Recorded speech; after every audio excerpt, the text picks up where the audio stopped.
নমস্কার বন্ধুরা, welcome to ঝুনুহোমকুক। ঝুনুহোমকুকে আপনাদের সবাইকে স্বাগত জানাই। সবাই কেমন আছেন বন্ধুরা? আশা করছি অনেক ভালো আছেন, সুস্থ আছেন। আজ আমি আপনাদের সাথে চলে এলাম পালং শাকের আবারও একটি রেসিপি শেয়ার করতে। কিন্তু আজকে পালং শাকের একদম অন্যরকম একটি রেসিপি বানিয়ে শেয়ার করব।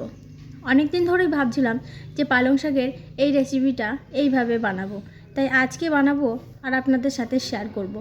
আশা করছি পুরো রেসিপির ভিডিওটা দেখার পর আপনাদের ভালো লাগবে। ভালো লাগলে অবশ্যই একটা লাইক এবং কমেন্ট করতে ভুলবেন না।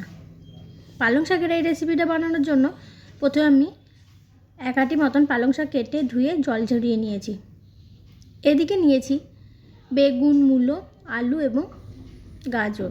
আপনারা আপনাদের পছন্দের মতন সবজি নিয়ে নিতে পারেন, যেমন বিনস এখানে অ্যাড করতে পারেন, সিম, এই দুটো জিনিস আবারও অ্যাড করতে পারেন। সমস্ত সবজিগুলো আমি একইভাবে লম্বা করে কেটে ধুয়ে জল ঝরিয়ে নিয়েছি। তার সাথে নিয়েছি মটরশুঁটি। আর এদিকে প্রথমেই গ্যাসের চুলা অন করে একটা কড়াই বসিয়ে দিয়েছি। কড়াই আমি 1.5 চামচ মতন কালো সর্ষে নিয়েছি। তারপরে শুকনো খোলায় সর্ষেটাকে ভেজে নেব। কোনো রকম বাটা মশলা ছাড়াই আজকের রেসিপি শেয়ার করব। আর এই রেসিপিটা গরম ভাত বা যে কোনো খিচুড়ির সাথে খেতে দারুণ লাগবে। সর্ষেটা ভাজা হয়ে গেলে আমি ঠান্ডা করে নেব, তারপর সিলে গুঁড়িয়ে নেব। আবারও গ্যাসের চুলা অন করে কড়াই বসিয়ে দিয়েছি। এবার কড়াইয়ের মধ্যে দিয়ে দিচ্ছি তেল। বড় চামচে 2 চামচ মতন তেল দিয়ে তেল গরম করে নেব। তেল গরম হয়ে গেলে তেলের মধ্যে ফোড়ন দিয়ে দেব। যেসব বন্ধুরা ছোট্ট চ্যানেলটিকে সাবস্ক্রাইব করে পাশে আছেন তাদেরকে অসংখ্য ধন্যবাদ জানাই। নতুন বন্ধু যারা আছেন এখনও সাবস্ক্রাইব না করে থাকলে অবশ্যই সাবস্ক্রাইব করে পাশে থাকবেন। সাবস্ক্রাইব করার জন্য অনুরোধ রইল। এবার আমি ফোড়ন দিয়ে দিলাম তেজপাতা, শুকনো লঙ্কা এবং 5 ফোড়ন। ফোড়নটা খুব সুন্দর করে ভেজে নেব, মিষ্টি একটা সুগন্ধ আসা অবধি। তারপরে আগে থেকে কেটে রাখা সবজিগুলো দিয়ে দিচ্ছি। প্রথমেই দিয়ে দেবো আলু, গাজর এবং মূলো। এখানে আমি সবজিগুলো দিয়ে দিলাম। তারপরে সবজিগুলো ভালো করে ভেজে নেব। এই সবজিগুলো সিদ্ধ হতে একটু টাইম লাগবে, তাই আলু, গাজর, মূলো একসাথে দিয়ে লবণ এবং হলুদ দিয়ে ভেজে নেব। প্রায় 3-4 মিনিট মতন ভেজে নেব। তারপর আমি বেগুন অ্যাড করে দেব। এবার দিয়ে দিলাম হলুদ এবং লবণ। তারপর ভালো করে নেড়ে নিচ্ছি। এই রেসিপিটা অবশ্যই একদিন বানিয়ে খেয়ে দেখবেন বন্ধুরা, দারুণ লাগে খেতে। এবার আমি দিয়ে দিচ্ছি বেগুন।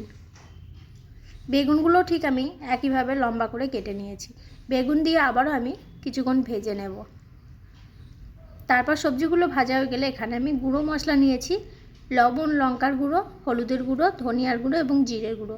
গুঁড়ো মশলাটা দিয়ে দিলাম। তারপর ভালো করে কষিয়ে নেব। কিছুক্ষণ কষিয়ে নেওয়ার পর দিয়ে দিচ্ছি টমেটো। একটা বড় সাইজের টমেটো লম্বা করে কেটে নিয়েছি।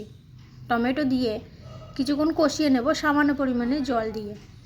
মশলা থেকে কাঁচা গন্ধ চলে গেলে, ভালো করে কষানো হয়ে গেলে দিয়ে দেব আগে থেকে কেটে নেওয়া ধুয়ে জল ঝরানো পালং শাক। পালং শাকগুলো দেখুন একদম টাটকা ছিল। আর এই রেসিপিটাও এইভাবে বানালে খেতে দারুণ লাগে। একদম কম তেল মশলায় বানাবো এই রেসিপি। তারপর আমি লো ফ্লেমে ঢাকনা চাপা দিয়ে রেখে দিচ্ছি, যাতে পালং শাক থেকে যে এক্সট্রা জলটা আছে সেটা বেরিয়ে আসে এবং সবজিগুলো অনেকটা সিদ্ধ হয়ে যায়। কিছুক্ষণ পর আমি ঢাকনা খুলে নিলাম। এবার সবজির সাথে পালং শাক ভালো করে নেড়ে নিচ্ছি। পালং শাক থেকে অনেকটাই জল বেরিয়েছে, তাই ওই জলটা দিয়ে মশলাটা আবারও ভালো করে সবজির সাথে সব কিছু কষিয়ে নিচ্ছি। এবার দিয়ে দিচ্ছি মটরশুঁটি। মটরশুঁটি দিয়ে আবারও কিছুক্ষণ কষিয়ে নেব। কিছুক্ষণ কষিয়ে নেওয়ার পর আবারও লো ফ্লেমে ঢাকনা চাপা দিয়ে দিচ্ছি। তারপর কিছুক্ষণ পর আবার আমি ঢাকনা খুলে নেব। এবার আমি ঢাকনা খুলে নিলাম বন্ধুরা। আবারও ঢাকনা খুলে ভালো করে নেড়ে নিচ্ছি। এবার কিন্তু পালং শাক থেকে জলটা একদম শুকিয়ে গেছে আর মশলাটা খুব সুন্দরভাবে সবজির সাথে কষানো হয়ে গেছে। এবার দিয়ে দিচ্ছি সামান্য পরিমাণে চিনি। চিনি দিলে রেসিপিটা খেতে ভালো লাগবে, যেহেতু একটু চচ্চড়ি টাইপের রেসিপি তো সেই জন্য চিনি দিয়ে দিলাম। চিনি দিয়ে আবারও 1 মিনিট মতন ভালো করে নেড়ে নিচ্ছি। সবার শেষে দিয়ে দেবো বাকি লবণটা। তখন আমি 1 চামচ মতন লবণ দিয়েছিলাম, তাই আবারও কিছুটা পরিমাণ লবণ দিয়ে দিচ্ছি। অবশ্যই স্বাদ অনুযায়ী দিয়ে নেবেন। তারপর ভালো করে কষিয়ে নেব। আবারও সামান্য পরিমাণে জল দিয়ে বাকি সবজি আলু, গাজর এবং মূলো এখনও কিছুটা সিদ্ধ হতে বাকি আছে, তাই জল দিয়ে দিলাম। জল দিয়ে লো টু মিডিয়াম ফ্লেমে 3-4 মিনিট মতন ফুটিয়ে নিলেই সিদ্ধ হয়ে যাবে। 3-4 মিনিট পর আমি ঢাকনা খুলে নিলাম, পুরোপুরিভাবে সিদ্ধ হয়ে গেছে। এবার আমি দিয়ে দিচ্ছি আগে থেকে বেটে নেওয়া শুকনো কলাই ভেজে সর্ষে দিয়ে খুব ভালো করে মিশিয়ে নেব। তারপর আমি গ্যাসের ফ্লেম বন্ধ করে দেব। আশা করছি আজকে শেয়ার করা রেসিপির ভিডিওটা আপনাদের ভালো লেগেছে। এবার আমি পালং শাকের এই রেসিপিটা একটা বাটিতে তুলে নিচ্ছি। এই যে দেখুন, দেখতে যতটা সুন্দর হয়েছে, খেতে কিন্তু অনেক বেশি স্বাদ হয়। গরম ভাত বা খিচুড়ির সাথে খেতে দারুণ লাগে। তাই এখানেই শেষ করছি বন্ধুরা, দেখা হবে পরবর্তী আবার কোনো রেসিপির ভিডিওতে। ততক্ষণ সুস্থ থাকুন, ভালো থাকুন। পুরো রেসিপির ভিডিওটা দেখার জন্য অসংখ্য ধন্যবাদ। Thanks for watching.